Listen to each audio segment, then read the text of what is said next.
What does filmed for IMAX mean? It isn't just a movie that'll look great on IMAX's screens. It means that hiding from a sandstorm feels like fear in every flicker. And every triumph is felt in every sound wave. And the things we've only imagined, you can truly experience those too. That's what filmed for IMAX means. Get tickets to experience Dune Part 2 now and IMAX's exclusive expanded aspect ratio.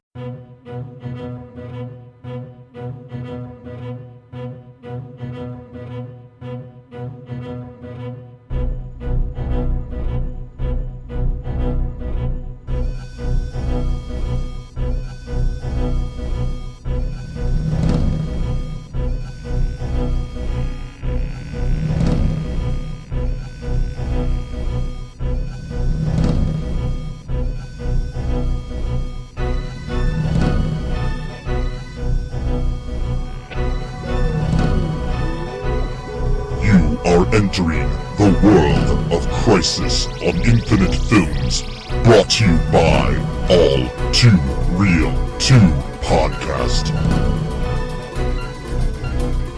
Okay, everybody, welcome to the latest episode of All Too Real 2.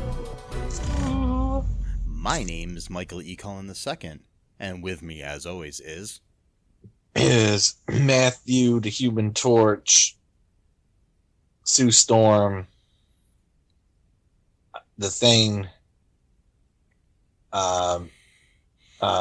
Fantastic, Doom, Haas. That's a long name, man. It's a long name. It's really hard to sign, papers with and stuff, forms. Yeah, there's not enough room on that little line that they give you on most, forms. But that's okay, Matt. It's okay. I just do like the initials, so it's fine. Oh, okay, so that's good. Yeah. So today on the show, we are covering part of our Crisis on Infinite Films series, the 2015 Fantastic Four film, which was directed by Josh Trank. The screenplay was by Jeremy Slater, Simon Kinberg, and Josh Trank, based on the Fantastic Four by Stan Lee and Jack Kirby. It starred Miles Teller, Michael B. Jordan, Kate Mara, Jamie Bell, and Toby Kebbell. Or Kibble. I don't know how you say his name. Anyways, yes. This was the third incarnation of the Fantastic Four to be filmed. First being the Roger Corman 1994 version. Then we had the 2005 two film series. There was a Fantastic Four and then Fantastic Four Rise of the Silver Surfer. Mm-hmm. Yes. This film did horribly at the box office, sadly, for the people involved. And, the reviews are really bad, too, for it. Yeah. Normally, when we cover these movies, they're basically straight up bad. I actually kind of like this movie, so. Mm-hmm. Yeah, me too. I thought it was actually pretty decent, and I read a little bit about it and kind of what contributed to being kind of much reviled. It really had nothing. It was no one's fault. I mean, the director. I mean, Trank couldn't really do anything about it, and stuff like that. So, I mean, there are issues with the film, obviously, but it's hard to blame the people involved, unfortunately. I mean, as much as the studio. Right. I mean, when a studio makes you do something because they're the ones that have the money. I mean, and they got the rights to it. I mean, you can't, even if you did pool your own money, that still wouldn't change the fact that the studio owns the rights to it. So, and you pretty much have to do. Yeah, I know. I just read a lot about it, and I was kind of really upset about that they pretty much hamstringed them. I mean, it was like nothing you could do about it. Like they did reshoots like a month before the movie came out or something like that, like or 2 months or whatever. No, sorry, it was like half a year. Okay, yeah, it was like in January, and it came out in August. But still, yeah, it anyways, basically, what happens in this movie, Matt? Well, Reed, I forgot his last name. Reed, Richards. Yeah, Reed Richards. He's like a really, smart like science student, and he's trying to build a like a teleporter when he's like a kid, he's like 10 years old, and they're doing like this thing at school, or like where you talk about like what career you want to have when you grow up, and he goes up there and says what he wants to build, and his science teacher is like one of these, or not, whatever. His teacher is one of these like really skeptical people. Like, we're talking about realistic things you could do in the real world, and all this kind of crap or whatever. And then, he kind of, walks back to his desk, all mad and stuff. And then, by the way, his teacher is played by Homer Simpson. No. Yes. Yes. Dan Castellaneta. Yeah. Yes. So, yeah. Not the character Homer Simpson, but the voice actor of Homer Simpson. Sounds kind of creepy if your teacher was just a cartoon figure and everyone else is. He also appeared in a previous episode of our show as the genie in Return of Jafar. Yes, that's right. He's been in a bunch of stuff. Yeah, all kinds of movies and shows. Yeah. So then he calls on this other kid named Ben Grimm, who sits kind of behind Reed, like a few chairs behind him, and he goes up there and kind of looks at the the formula that Reed is working on, kind of just sort of curious about what he's working on. And then then they kind of shoot back to like Reed's house. His family owns like a junkyard. They're kind of poor and kind of a rough... Ben's house, not Reed's. Oh, sorry, Ben's. Yeah, Ben Grimm's house. Yeah, and Ben, he's supposed to be doing his homework, but his older brother is like making him work and stuff like that, because he's like 10 years old. So obviously, he should start working instead of doing his schoolwork. And then he kind of like roughs him up and stuff like that. And, his mom comes to the rescue and tells Ben to check out, what the dogs are barking at. And then he finds Reed, hiding out in one of the cars because he's trying to steal something to build his machine or whatever. So, he agrees to take Ben with him if he can take one of the items for free. So then, they go off to Reed's garage, to tinker with this machine. He wants to transport a like a model car, like a toy car, to like a different place or whatever. And then, he ends up like killing the power in like the whole neighborhood with this like experiment. And then it works, but just a pile of rocks shows up where the place where the car was, so they have no idea where it actually got transported to. his stepdad's who, by the way, who's played by Tim Heidecker from what's the show called, something Great Job, what's it called, Tim and Eric, Great Job, awesome show, Great Job, or something like that. Yeah. Also from the Casey and his brother songs, where Casey's always sweating and puking during his anxiety attacks when he's trying to, sing these weird children's songs. That guy was playing his stepfather, which I didn't even know at the time. Actually, I didn't even recognize him. And he's like yelling at him, like, "You did it again! You're tinkering with this crap," or whatever. His parents don't really.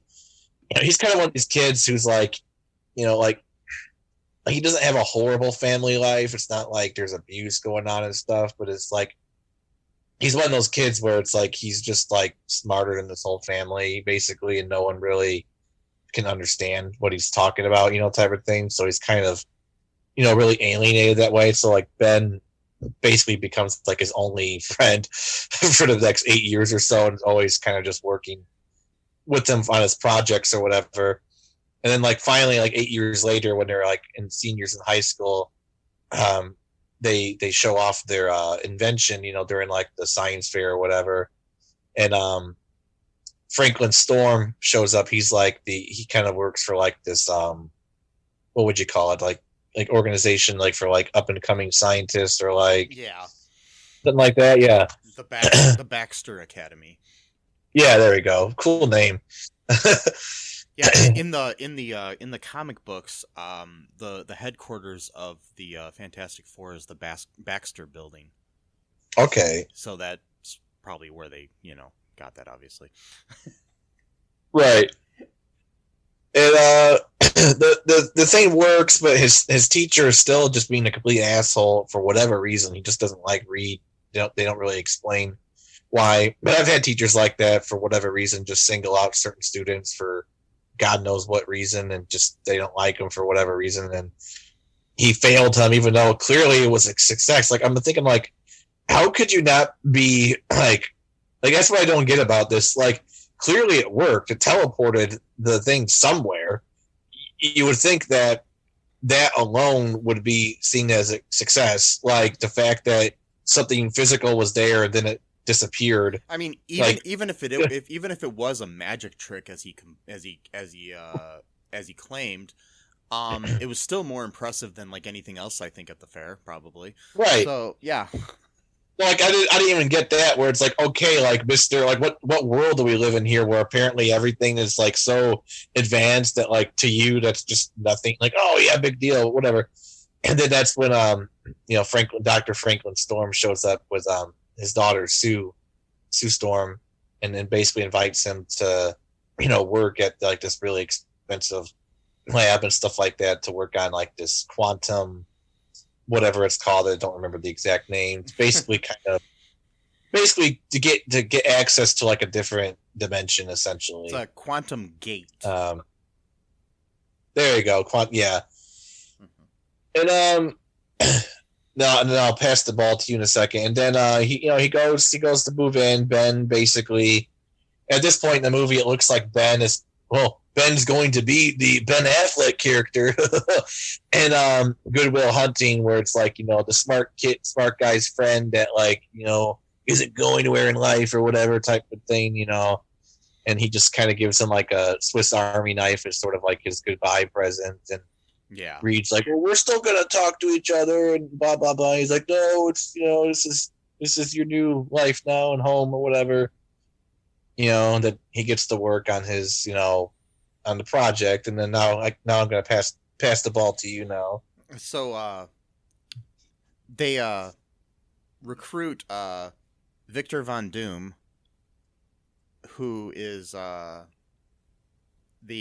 protege of Dr. Storm, and he basically came up with the idea for the quantum gate.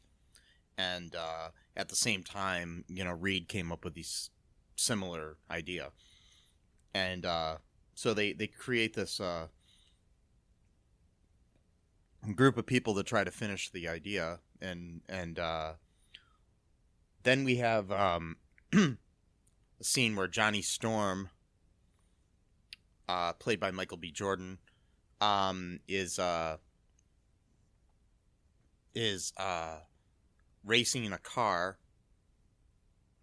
and then he has a wipeout, and basically his father, Dr. Storm, finds him and then basically makes him work at the lab, or whatever you want to call it.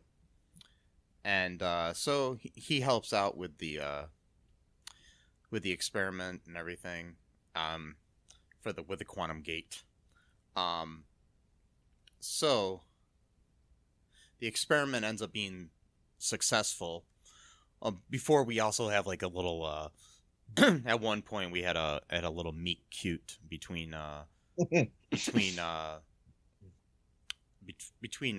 Reed and Sue, and she explains that the way that she sees the world is through patterns, and that's why she likes music.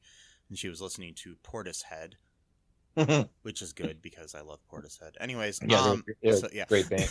So, I was just like, wow, they Portishead? Okay. Anyways, haven't thought about them in ages, but I do love their album.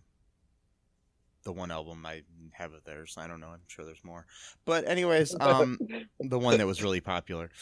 And so they anyways, back to the thing the experiment they run the experiment. They put a monkey in the thing and send him to a parallel dimension, because we find out that where Reed was sending things wasn't to like another part of the world. It was actually to a parallel world. And so they decided to name that parallel world Planet Zero. And so what ends up happening is once it's successful, Dr. Allen, who is a like a guy that's basically funding and overseeing all this shit. He says that they're gonna have to bring in some people from NASA to send them to Planet Zero. And Reed and Victor and everybody are all pissed off at that because they wanted to go there. So Right. They end up getting drunk. Reed and Johnny and Victor do, and then that night they decide while they're intoxicated that they want to just go themselves, because they're like, we created this, who and they made up a good point where they talk about how everybody remembers Neil Armstrong, but they don't remember the people that built the spaceships and stuff like that. Right. So they want to be remembered as the first people to go to a parallel dimension. So they go, and Reed insists that Ben join them. So he calls up Ben.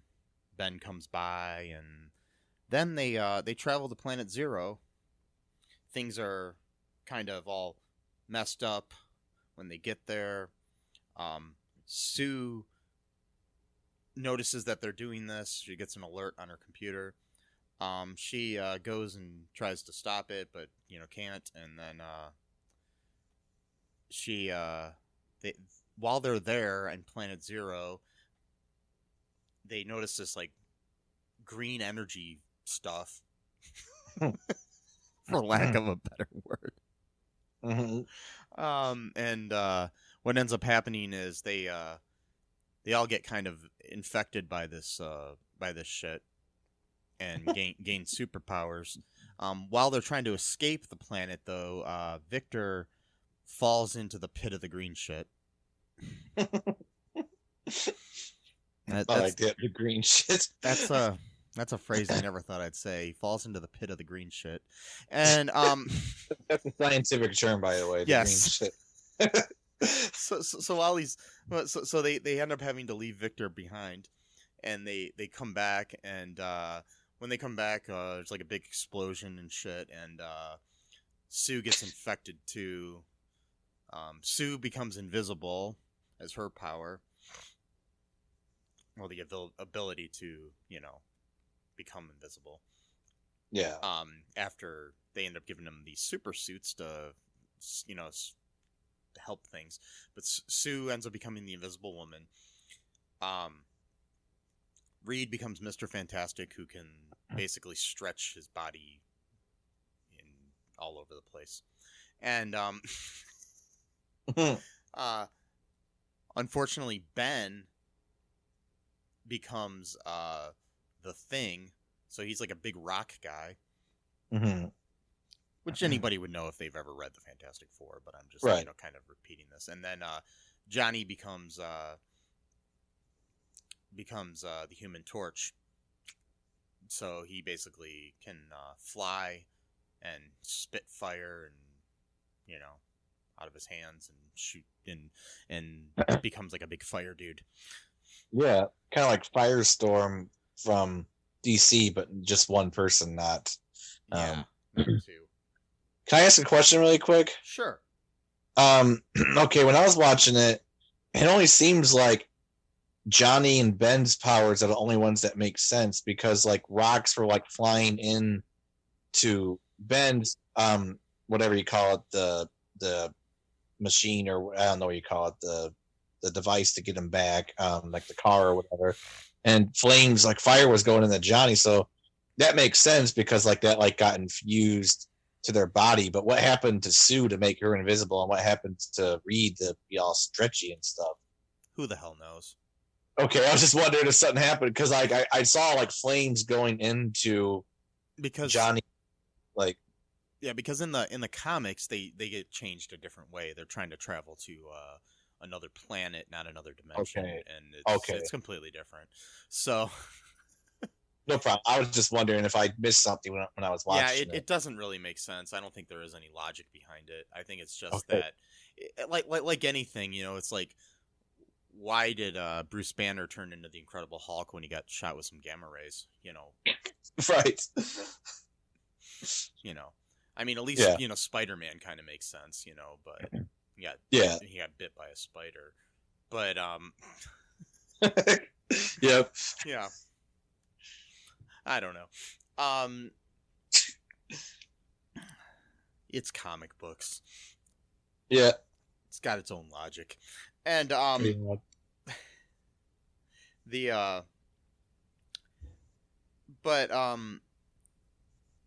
so they end up putting everybody in this Area 57, which is like an Area 51 sort of thing, where they are basically trying to figure out what the fuck's going on with these kids, and experimenting on them and shit, and they come up with like this suit to contain their powers. Reed escapes,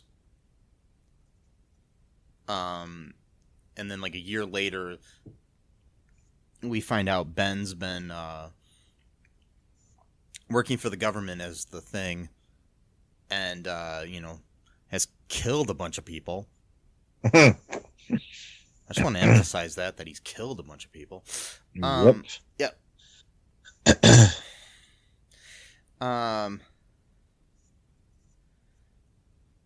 Yeah. They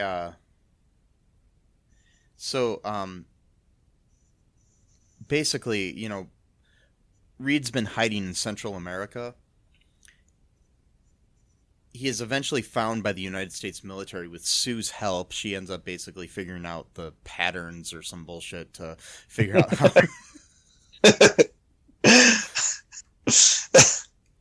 where he is, and then finds him on the computer because he's using like some name, Captain Nemo, based in earlier on during their meet cute. We found out that was his favorite book. So, oh yeah, I like all your phrases. The what was it, pile of green shits and patterns or some bullshit. Yeah. Anyways,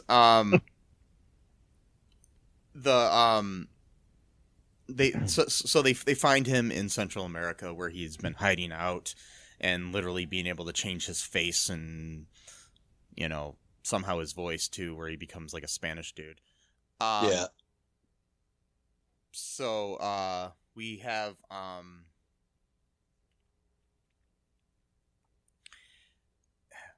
they bring him back. Ben goes and gets him basically, and they bring him back, and so okay. Like I said, everybody's been outfitted with these like cool suits that contain their powers so they can control them and everything. So when Reed is brought back, Dr. Allen conscripts him into rebuilding the quantum gate. Gate.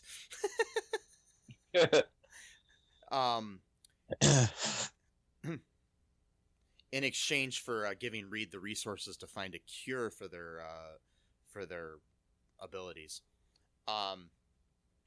So at some point, Dr. Allen sends some people into the through the quantum gate, and to go and try to figure out what's going on the other side. While they're there, they find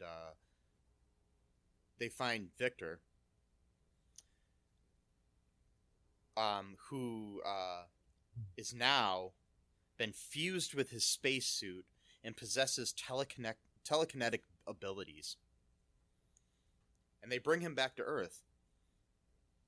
He believes that all humanity needs to be destroyed, and he can rebuild Earth in his image. He starts killing the scientists in the base, including Dr. Allen and Professor Storm. Using the quantum gate, he goes back to the other to Planet Zero, and the Fantastic Four of Ben, Johnny, Reed, and Sue go back to go use the quantum gate when it comes back, and they go back to the Planet Zero, and what ends up happening, Victor, now calling himself Doom,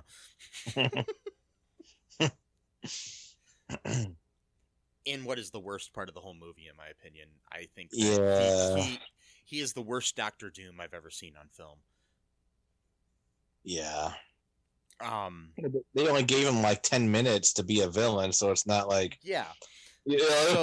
So when they're there in a way too fast of a scene, they basically fight Doom and prevent him from destroying Earth.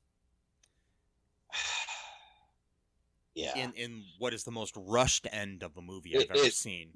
That's what made me mad about the movie, was that it had an hour of build-up, which I actually liked, thought it was good, and then all of a sudden they go to Planet Zero. Like, all of this, like, so Planet Zero, the first time they bring him out, and then he kills all his people, and then he goes back. All of this took place in maybe 10 minutes time. Like, it's like, what? Yeah, the movie needed to be about a half hour longer. Yeah. Or something. And so basically what ends up happening is they defeat him. He disintegrates into nothing. Mm-hmm. While they're there, and they all use they realize, hey, he's stronger than each one of us, but he's not stronger than all of us combined. Right. It's like, we join our forces and we become, the Power Rangers or some bullshit. And anyways, we're like, Voltron or whatever. I don't know. And so they return to Earth. The group is rewarded by the U.S. military for their heroics, and they're given a new base of operations, which they call Central City. I don't know why. When I think Central City, I think The Flash. But yeah, exactly. Yeah. That's what I felt. Yeah. I don't know if Central City has any basis in Marvel. It might. I don't know. And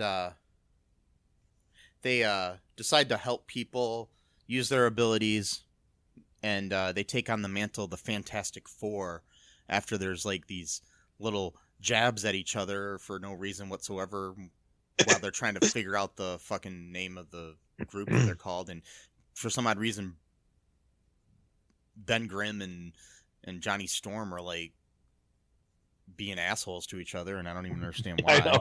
Like the dudes barely know each other. And I'm like, what the fuck? Anyways, yeah, and the way they do it, they're like, I got it. I know what we can call ourselves, and then the title card comes on the screen. I know. Well, that's because Ben's like, he's looking at the thing. He's like, it's fantastic. And then Reed's like, what? Say that again? And he's like, what? It's fantastic. He's like, I think we just found our name. Oh God. Yeah, that was so lame. Yeah. Do you want to take a break, Matt? Sure. Okay, we're gonna take a break here, and we'll be back with I don't know, like some trivia and stuff from the movie. Some green shit. Yeah, some more green shit. Yeah, if you have green shit, you might want to go see a doctor. Anyways, we'll be right back, folks.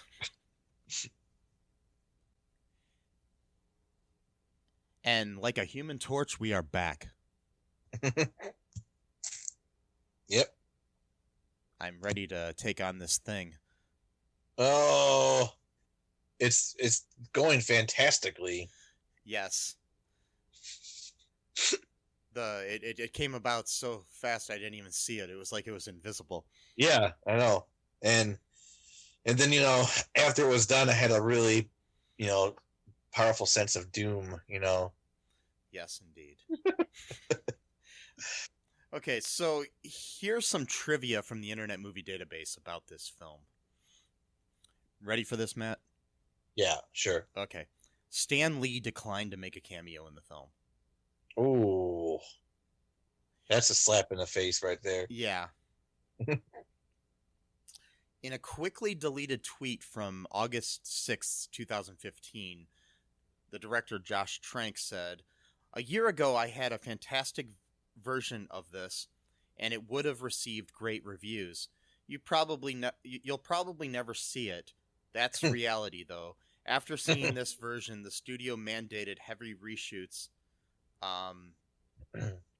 That's what he said. Okay, after seeing this version, the studio mandated heavy reshoots. The newer scenes are easy to spot, as Kate Mara had cut her hair and wore a blonde wig. Miles Teller also had facial hair that would appear and disappear between shots.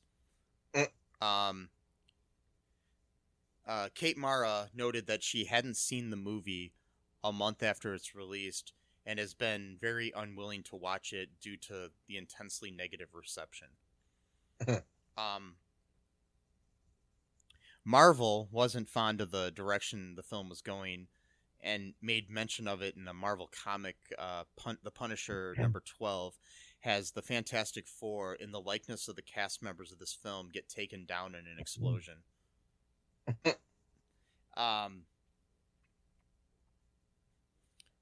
After the disappointing reviews, Josh Trank went on to tweet that he'll never be working on a comic book movie ever again. Wow.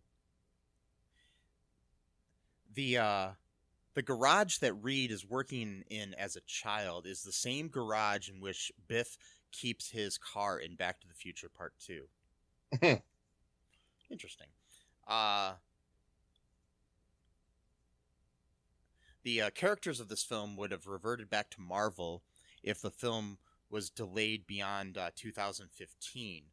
Because 20th Century Fox had a 7-year window to produce a new Fantastic Four film after Fantastic Four: The Rise of the Silver Surfer, with a release of 1 year after that time expired.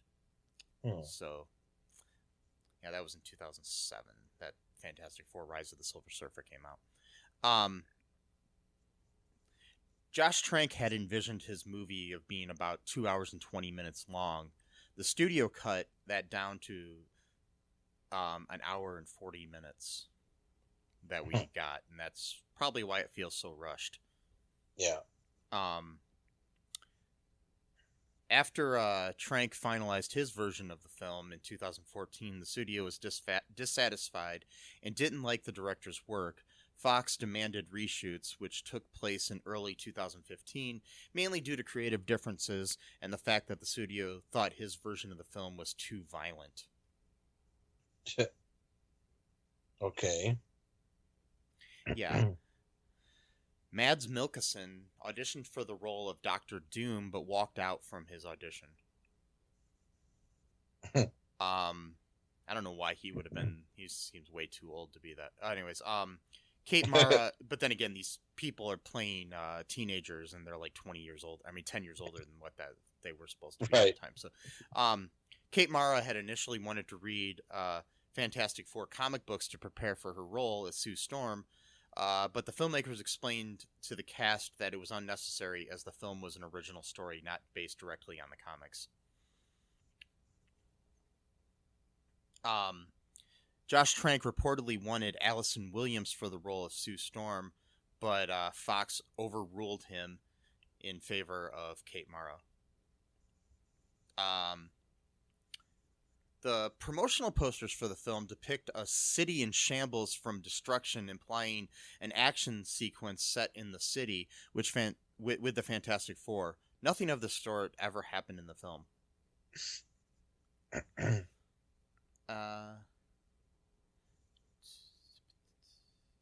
Wow. It has been reported that 20th Century Fox interfered with the film to the point which Josh Trank's original movie layout was changed drastically. One of the major changes was the cutting out of 3 whole action scenes. God.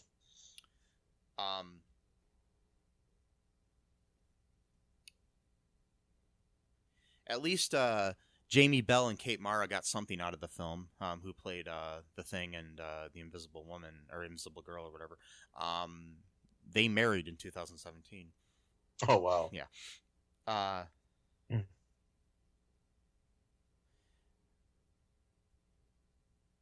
Yeah, at around 1 minute, a teacher jokes about young Reed building a flying car.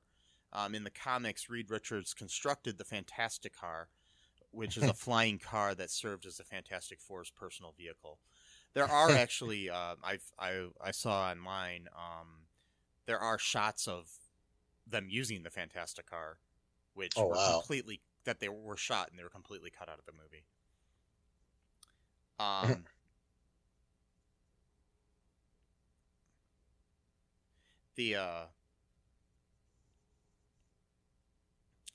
Josh Trank fought for Miles Teller to get the role of Reed Richards, against the wishes of the studio, only for the two men to end up nearly in a fist fight on set. Wow. Yeah. This movie's like got a lot of drama behind it. Yeah. Kate Mara, in the role of Sue Storm, the studio pushed for her for the role, and even though Trank didn't want her for the role, as a result, he was difficult to Mara and bullied her during filmmaking. So yeah, I don't feel really sorry for Josh Trank if that's the case, that he got in a fist fight with one of the actors and was bullying another. I mean, yeah, he kind of, karma kind of came back to him. I mean, he wasn't being, a great person himself, so, Yeah, there's a lot more trivia here.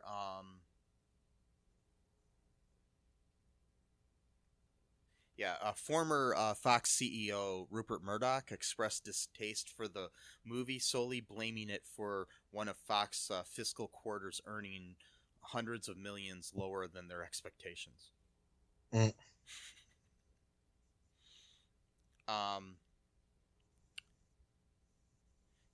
Miles Teller, who has scars on his face, they were added to the younger version of Reed Richards, the actor playing him. So,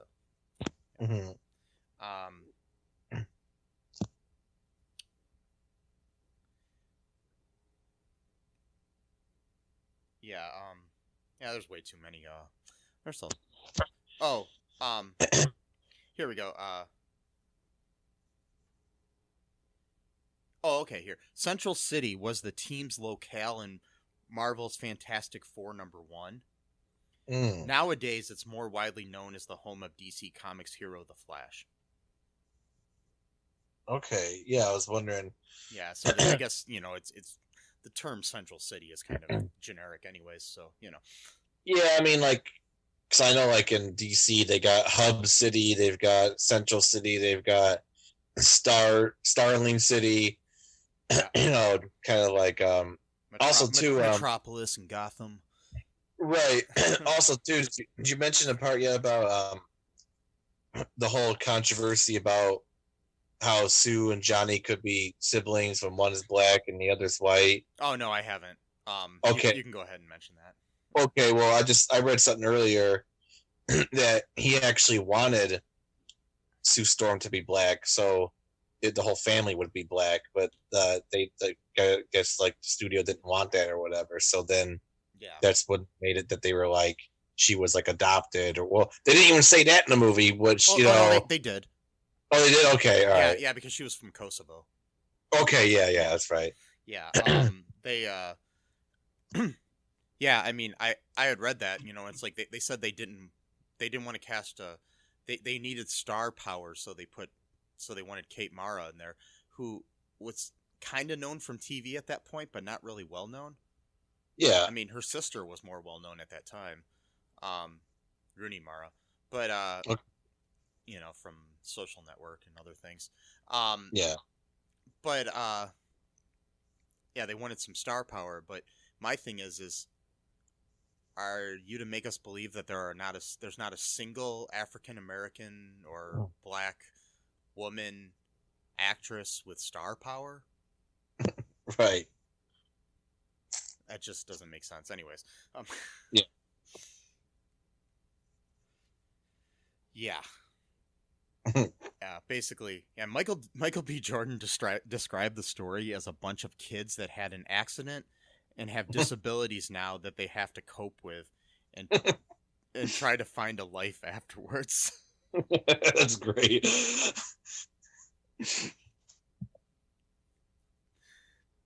It makes sense. Yeah, kind of. I mean, well, that's how Ben kind of viewed his condition, because the only reason why he even agreed to work for the military is so that they would find a cure for him, basically. Yeah. So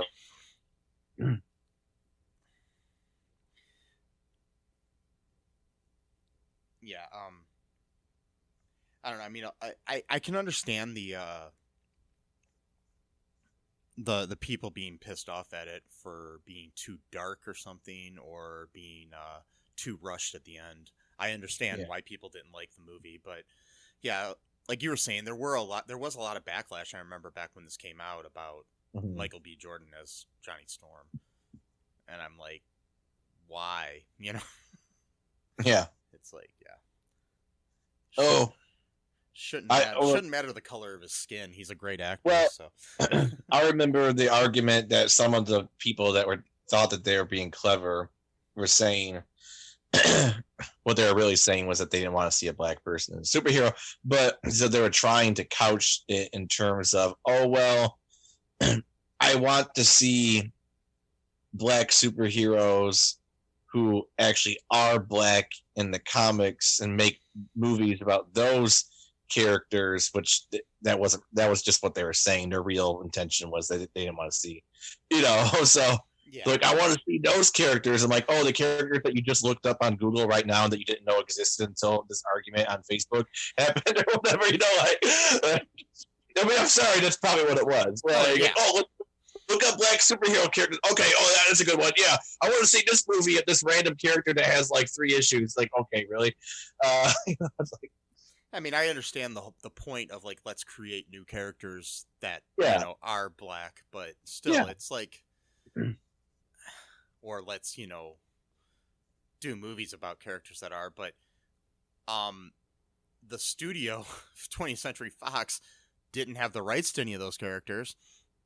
Right. I mean, they could have created their own, I guess, and not have it associated with Marvel, but still, you want to be associated with the comics, that are already established, and you're going to get a bigger box office based upon established IP as opposed to a new character. Right. And what was that movie? What act? Scarlett Johansson was in, where it was like a Japanese. Oh, it was Ghost in the Shell. Okay, so I noticed that most of these people didn't complain about a Japanese character being now a Caucasian character. Actress.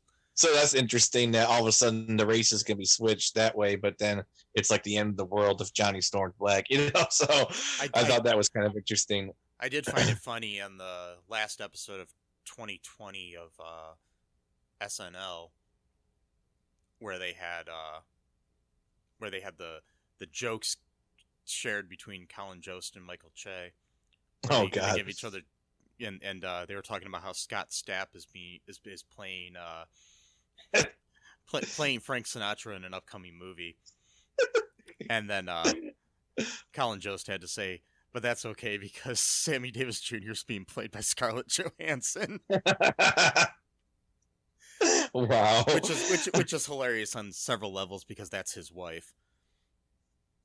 Right, yeah, no. Michael always makes some really racist jokes that he Yeah. writes, and also something to do about his wife as well. It's like, yeah, that's fun. That was funny. Yeah, okay, here's another trivia here. Victor's last name was originally going to be Domashev, and he was envisioned as a blogger with programming skills. His surname was kept the same, and any mention of him blogging is removed from the final film. His by being kept the same, it was kept as Von Doom and not Domashev. Yeah.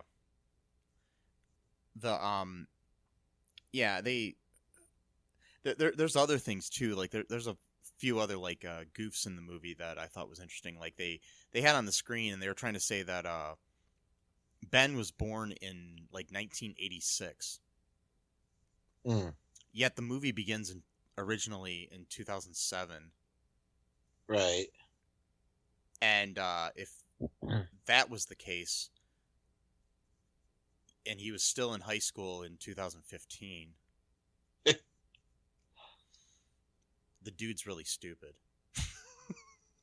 Well, yeah, we'll see, because they were plus 10 he was years old. plus he was a little kid in 2007, and all of a sudden, So yeah, that would make him probably born in 1997 or something like that. yeah, And yeah, I don't think they thought that through. no. Sorry, I don't even think they would let you go to high school if you're 28 years old. No, there's a little issues there. Yeah, and just get your GED. Yeah. You know? And I think it was just a misprint on there. It was just Yeah. Anyways, do you want to take another break, Matt? Sure. Okay, we'll be right back, folks. Sure. And we are back. So, want to look at some reviews here, Matt? Yeah. Okay. Let's do. So, here are some reviews from the Internet Movie Database. Here's one written August 28th, my birthday, 2016. 1 out of 10 stars. Ooh. This movie was a waste of time by Suhel28. I began watching this movie with great anticipation. However, it really failed me within 20 minutes of it. I still continued to watch and thought that the movie would get kicked off now, but the now never came. The worst thing is that the invisible girl got her powers without going into space. Nobody went to space, you fucking dupe. Anyways, and that is so stupid because all my life I have been brought up seeing the girl in space and getting power, not outside of it. More than an hour into the movie and there is no action. The villain appears in the last 30 minutes. The fight lasts 10 minutes and the movie is over. Really a waste of time and money. Yeah, I don't know. I'm okay with the build-up being an hour long. That's my whole thing is the ending was too short. Not exactly. It should have been longer. Like every superhero movie you watch, if you time it out, it's almost an hour of build-up. I don't know exactly, but if you timed it, unless it's like the sequel or something, you get okay, but once you've established the character, but any origin story is going to take a little while. Yeah. This is a 2 out of 10 from August 5th of 2015. Fantastic Four equals Fantastic Bore. This is from MMan69. Terrible movie. As previous reviewer writes, the pacing is all wrong. The characters are bleh. You don't feel any attachment to them, with them creating no chemistry. The middle section of the movie is drawn out while the climax feels rushed. The director went, gosh, we're running, but he spelled were with an H in it. It's actually where. Yeah. We're running out of time. Quick, wrap it up. After the recent awesome Avenger movies and the Thors, this felt like some hacked together 1990s offering. The story has so many gaps in it, with supposedly super smart scientists doing super stupid things, and Miles Teller playing Mr. Fantastic is just a terrible choice. He has no screen presence as a leader. Wait for DVD or whatever and let it go quietly into the past. I actually thought Miles Teller was really good in the movie, but that's just me. Yeah. Anyways, Yeah. I like him as an actor though, so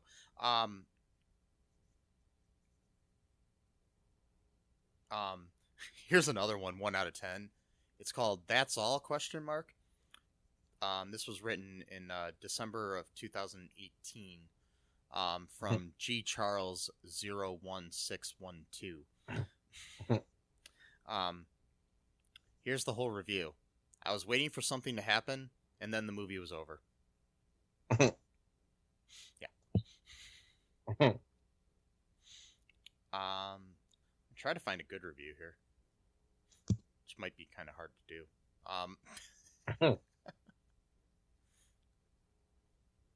Yeah, like the highest I'm finding is like a 4 out of 10. Let's see, here's a 5 out of 10. Let's see, why? Okay. Anyways,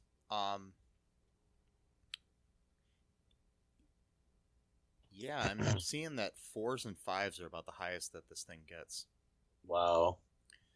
Here's another bad one. 1 out of 10. Worst film ever. Yeah, I know. That's why I wanted to read it.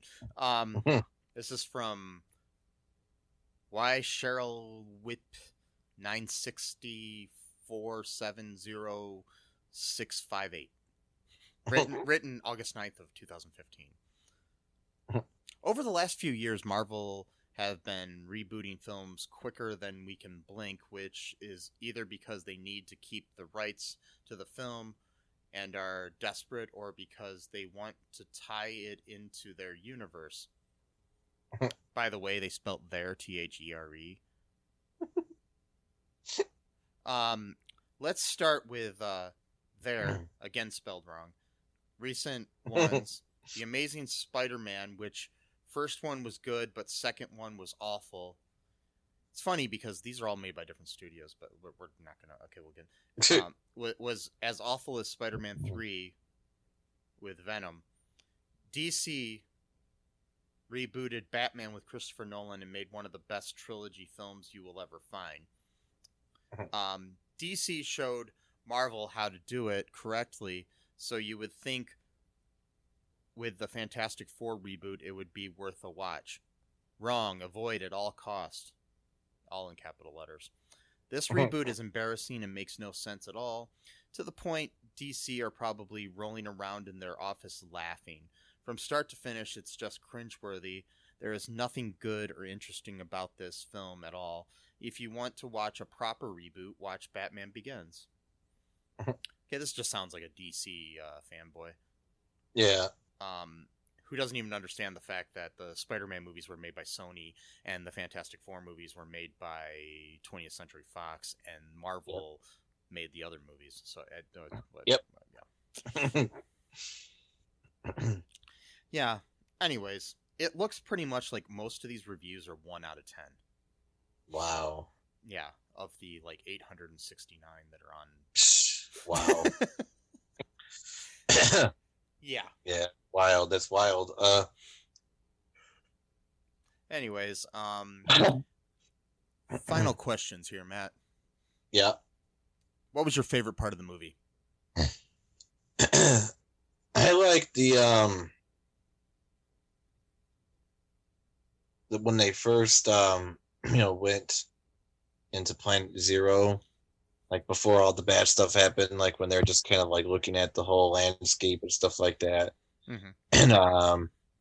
And also too, I like it like when I mean it was really sad, but like when Ben didn't really know what was going on with them, and he was asking Reed for help and didn't was asking him not to leave, and then Reed went and abandoned him essentially. Well, from Ben's point of view, Reed abandoned him. Yeah. And I mean, even though that was sad, that was kind of one of my favorite parts of the movie when Reed escaped the holding facility that they're in. Okay, and second question, Matt. Mm-hmm. Would you recommend this movie to anyone? Yeah, but I would caution them that they're probably going to be disappointed with it after the decent build up, because it doesn't really follow through after that. So they might feel like I felt, because I was actually quite enjoying myself for the first hour, and then all of a sudden they find Victor, and then they take him back, and then Victor kills a bunch of people and then goes back to Planet Zero, and all of this takes place in like 13 minutes. So I'm like, okay. And then Yeah. so I'm just saying, like, they could have done, because like they could have done like a Wrath of Khan thing where like they take him on board the ship, try to figure out what's going on. Is he good? Is he a villain? We don't really know, type of thing. Then let him build up his villainous nature a little bit, over time. Yeah, it was way too rushed at the end. Yeah. I enjoyed it up until about the last half hour. Yeah. And then I thought it should have been about an hour longer. I mean, or a half hour longer or something. Anyways, and again, that's not the director's fault. That's the studio that pretty much made it happen. Yeah. Oh God, Hollywood interference. Yep. So, anyways, folks, that was our look at the 2015 film Fantastic Four. Yeah, please do us a favor and check out our Patreon and and follow us on the social medias, and then like the on the books and the the books and the twits and the gram and follow mostly at either All Too Real 2 or Cullen Park, or the tubes. Yeah, you can check us out on the tubes. We have our show up on the tubes. Maybe later on the talks, we're not sure yet. Yeah, maybe someday we'll do the do the tickety talks and and the zippity zaps and the zoobity zoops. Are those things? Not yet, but they probably will be in like a year. Yes. And don't forget about the MySpace. Oh wait, that's way. Wait, what? Oh, that's way gone. Yeah. Friendster. Follow us on Friendster. Yeah, man. Or classmates.com or whatever it was called. Yeah. That was the original Facebook. You had to sign. You actually purchase a yearly membership. Yeah, I know. Oh, wow. Good times. Yep. Back in the early aughts. And yep. yes, check out the links in the show notes. Be sure to love us because nobody else does. And wait. What am I saying? Anyways, I'm being desperate here. Anyways, so until next time, this has been Michael E. Cullen II and Matthew Sue Storm, Human Torch, the Thing, Mr. Fantastic, Haas. Bye-bye. Thanks for listening to All Too Real 2 podcast, a Cullen Park production. Produced and edited by Michael E. Cullen II. Music by Matthew Haas. Subscribe and share the show. Visit us at cullenpark.com. teleportation.